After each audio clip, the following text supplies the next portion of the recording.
While more and more series about the MCU are being released on Disney+, it is still rather quiet in theaters. However, this will change soon as the first movie of Phase 4, Black Widow, will hit theaters this year, and then everything will start moving fast. One of the top titles is Thor: Love and Thunder. The film is already said to be one of the biggest in the MCU and the cast looks very promising. But what will the fourth movie of the God of Thunder be about? What kind of plots are already known and who will be the villain? Well, we've dealt with all these questions and compiled the answers for you in this video. Be warned though, this video may contain some spoilers from the MCU.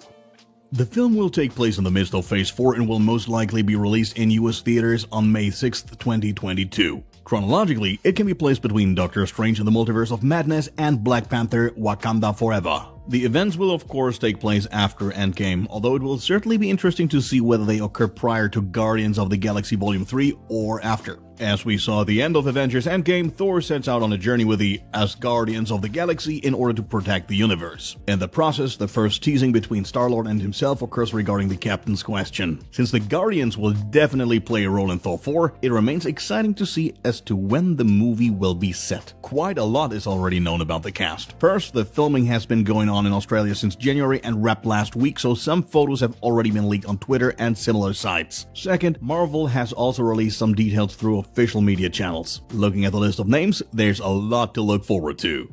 And who would have guessed it? Chris Hemsworth is once again slipping into the role of the God of Thunder, and even his beloved Jane Foster is back on the big screen after a hiatus in Thor 3. This time, however, Natalie Portman plays a special role. After director Taika Waititi handed her the mighty hammer Mjolnir at the 2019 Comic-Con, it became clear that she will no longer be the shy scientist, but that she will turn into mighty Thor. The two of them are supported not only by all Guardians of the Galaxy, but also by the new ruler of Asgard, the Valkyrie, who has been fighting in the MCU since Ragnarok. She will again be played by Tessa Thompson. Also back are Jamie Alexander as Lady Sif, Sean Gunn as Kraglin, and of course Waititi himself as the quirky Korg. It is also certain that there will be a few cameo appearances similar to those in Thor 3. A lot of fans were quite surprised when Matt Damon as Loki, Sam Neill as Odin, and Chris' brother Luke Hemsworth as Thor suddenly appeared as a small stage play in Asgard. They will get additional support in Love and Thunder. Melissa McCarthy has been hired to portray the evil sister Hela. We're already looking forward to that scene. Also confirmed is Russell Crowe as Zeus. Whether this role is a serious one or just another Easter egg for the fans, we still don't know for sure. It's been a long time since we get to see him in a superhero movie, but the time has finally come up again. Christian Bale has been confirmed as the villain in Thor 4. Provided he is at least half as convincing as he was in the Batman Dark Knight series, we can definitely look forward to some great acting. He will embody Gore the God Butcher. We'll take a closer look at Gore's entire background later. He has connections to many characters in the MCU which we've already met. It is interesting to note that after The Dark Knight Rises, Bale never wanted to be in a comic book adaptation again. Bale feels the genre is too boring and he always described wearing the costume as, well, let's call it confining. Taika Waititi, however, was able to persuade him to reconsider his decision with his character and, above all, a very good script. However, it is not yet known whether Tom Hiddleston will play a part as Loki again. What is clear is that the Loki of the original timeline is dead. However, as we know, another one escaped with the help of the Tesseract and now has his own series, which will be released on Disney Plus on the 9th of June. This may have an impact on the upcoming Thor movie on several levels, especially considering Natalie Portman's new role, though we'll talk more about that at a later date. We would definitely be glad to see the two brothers reunited, even though the Loki from the other timeline is not yet as chastened as his dead self. The mighty Thor line will play an important and big role in the upcoming film. In it, Jane Foster develops breast cancer and proves herself worthy of carrying the hammer Mjolnir based on her deeds. It is believed that she gets cancer because of her contact with the ether. The more she uses her newly acquired powers, the worse the tumor inside her becomes. Waititi thinks that this is a very interesting approach in the comics, but he hasn't yet confirmed that he will do it that way in the movie too. But how does she obtain the hammer in the first place? The Mjolnir, which we saw in Endgame, was eventually returned to its timeline by Cap. There are two theories about this. The first would link up with the Loki series. In this one, Loki works for the Time Variance Authority and has to fix errors in the timelines. However, we know far too well that he often pursues his very own goals. So it would be conceivable that he comes in contact with the initial timeline and brings back the powerful weapon from another timeline into this one. The second theory would be that we're not dealing with the Jane Foster from the old movies at all, but that she also enters the main line from a different one. However, in that case, she would only do that after she has turned into Mighty Thor. Also, an important element in the movie is said to be the love stories. Sure, the first thing that comes to mind is the romance between Thor and Jane, but there are a growing number of people saying that the fierce Valkyrie embodied by Tessa Thompson will finally find her love. Even though her sexuality hasn't been detailed to this point, we do know that she's one of the first LGBTQ characters in the MCU. Oh, by the way, the first homosexual character in the MCU will be in the movie Eternals. But now, let's talk about the villain Gore the God Butcher. He was first introduced in the comics in 2013 and has been one of Thor's most dangerous enemies ever since. Gore lived on a very religious planet. Upon the death of his parents in an accident, he renounces the gods and henceforth moves into exile. When he then learns that such beings do indeed exist, yet they did not help protect his family, he vows bloody revenge. This he wants to perpetrate with his powerful sword all black. This sword was forged a long time ago by the evil god Gnull. He also decapitated the Celestial we already met in the movies, namely the one from whose head nowhere emerged. Using the power of the sword and the Celestial, he then created the symbiotes we know from Venom. Therefore, it could be that this will be the first time that there will be a hinted connection between Venom and the MCU. Gnull stranded on the planet of Gore. When the latter learned that he was a god, he slayed him with his own sword and sets off on his journey. Conceivably, he would hunt either Thor or Jane, and the others would rush to assist the respective one. Apart from that, there's no connection between Gore and Mighty Thor in the comics, so Waititi can let his creativity run free.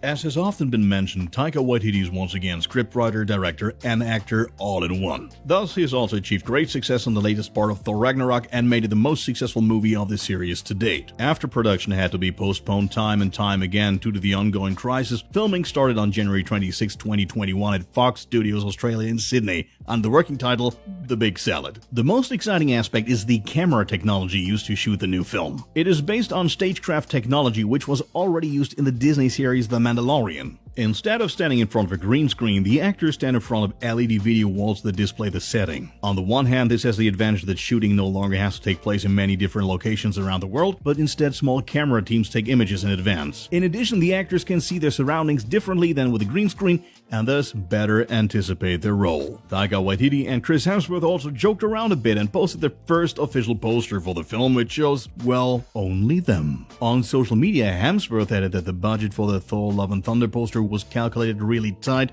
but that the message is clear: lots of love and lots of thunder. To conclude this video, we have gathered a few fun facts about the production and the actors. For example, with his fourth movie, Thor is now the only MCU character to have so many standalone movies to his name. The cast includes 5 Oscar winners, namely Christian Bale, Matt Damon, Natalie Portman, Taika Waititi, and Russell Crowe. Including Bale and Crowe, 3 actors have already moved from DC to Marvel after Michael Keaton. It will be the 29th film in the Marvel Cinematic Universe. Chris Hemsworth, who's playing the role of Thor for the 8th time, achieved his largest physique to date for this movie, weighing 105 kilos. He had to eat 8 times a day just to maintain the weight he gained.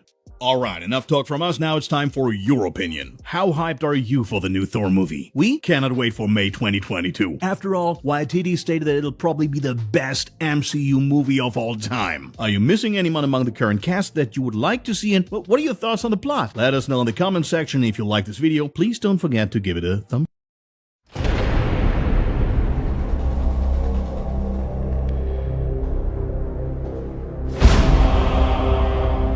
Some believe that before the universe, there was nothing. They're wrong. There was darkness. And it has survived. I gave you my word.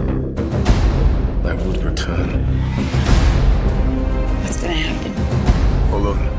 Wait, what? Jane!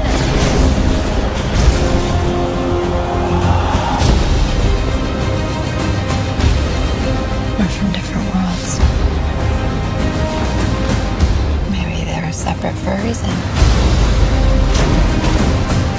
If we do nothing, they'll destroy us.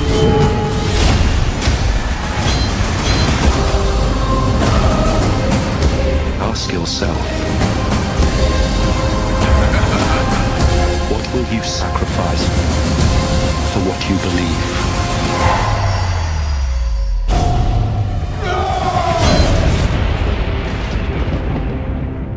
You must be truly desperate. should know that when you betray me, I will kill you. When do we start?